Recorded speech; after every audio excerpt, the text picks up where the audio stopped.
when the drugs or the alcohol isn't coming in anymore, okay, so now I get to go deeper into myself and start to fix maybe those things that were the reason I was drinking in the first place. I was super emotional and mature, so I didn't know how to handle a lot of emotions because I never had to. I would just drink it away or I would ignore it.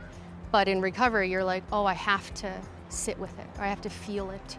And that is a whole trip too. A lot of people find that more difficult than the act of stop putting that liquid in our body. I don't discount that I had a ton of fun. Right? I don't discount that it was a blast some nights. Yeah. So like for me in recovery, there was this part where I had to mourn old Peter, where I'm like, yes. Like I had to like Literally. it's almost like attending a funeral for him would have been a good idea. Alcohol was like a toxic relationship I was hopelessly in love with, but it was abusive. That's what it was like. So I had to break up with that person, which was alcohol.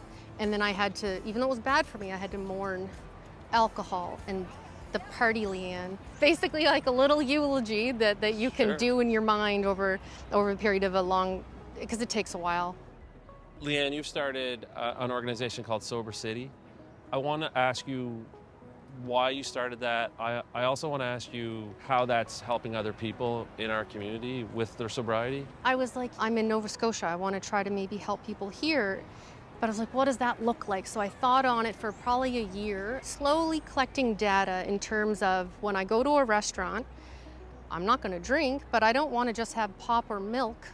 So I'm like, what's going on? Like there's something missing. But then I would go to some restaurants who do have like pretty good non-alcoholic sections. So I was like, okay, I'll start a database. So that's what it started with, was I would have them on my website and on social media. Here's some places that have great non-alcoholic selections. Then I started doing weekly online meetups.